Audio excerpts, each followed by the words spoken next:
It's mostly true, guys, what they say that when you start making videos for the first time, when you're starting out, you should use what you have and not worry about wasting money on getting the best gear available and all that.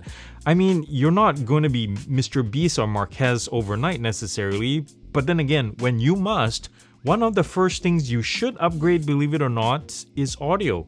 So in this episode, I want to show you real quickly how different mics you use can greatly affect viewer perception and retention. So you ready for this?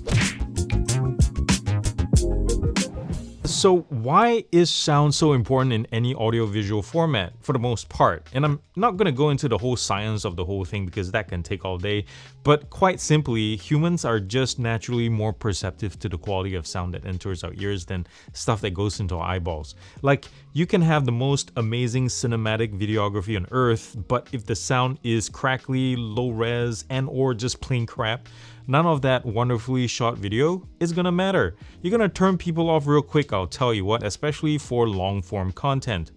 TikTok aside. Another example, you don't have to physically see James Earl Jones like reading all 27 books of the Bible or doing Darth Vader, because when you hear his voice, you pay immediate attention, right? So yeah, nice cameras are great and all, but sounding good is just more appealing to most folks, at least on audiovisual platforms like right here, YouTube. For quick captures, unboxings, shorts, and TikToks and all that, phone mics are actually pretty darn fantastic. I still pop this puppy out from time to time when I need something immediate.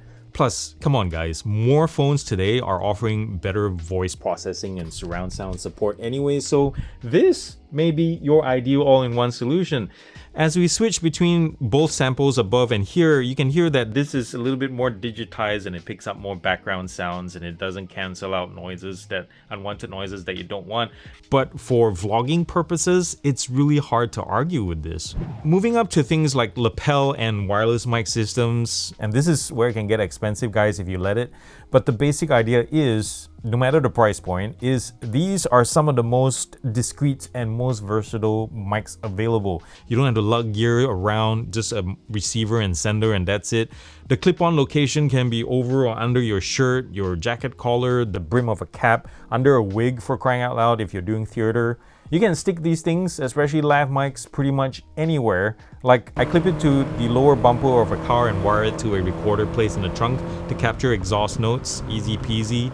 Or tuck a couple into my homemade binaural case to record headphones and earbuds and all that. It's pretty darn awesome. I call this a mid-range mic because of its price, and many of the best ones are actually in this range between $100 to $300, like you've heard of the Shure MV7 or the Blue Yeti. And folks just love mid-rangers for podcasts, game streams, and talking head videos.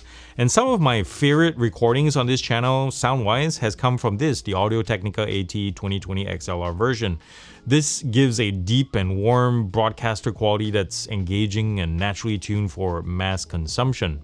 Oh wow, man, the biggest elephant in the room here is the gut-punching price. 1,000 buckaroos is a lot for just the soundbar. If you want to add the Era 300 surround, that's an extra $450 a pop.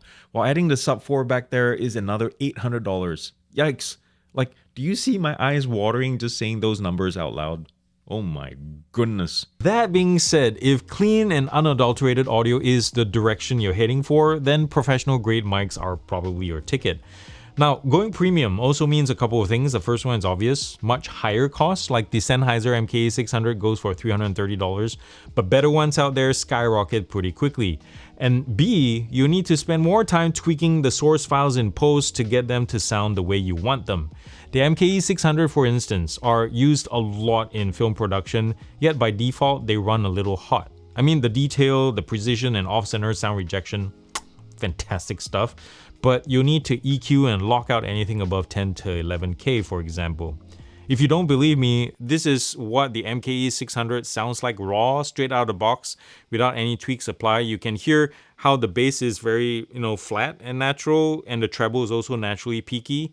Now, this is with some filters and EQing applied in Premiere Pro, and some of you may like the factory settings, while some users like myself prefer a little more low-end presence. Bonus, the MKE600 and mics like these make really darn fantastic run and gun outdoor content creator mics as well. Just be sure to watch gain levels at this close range and also the mic getting in the field of view of the camera.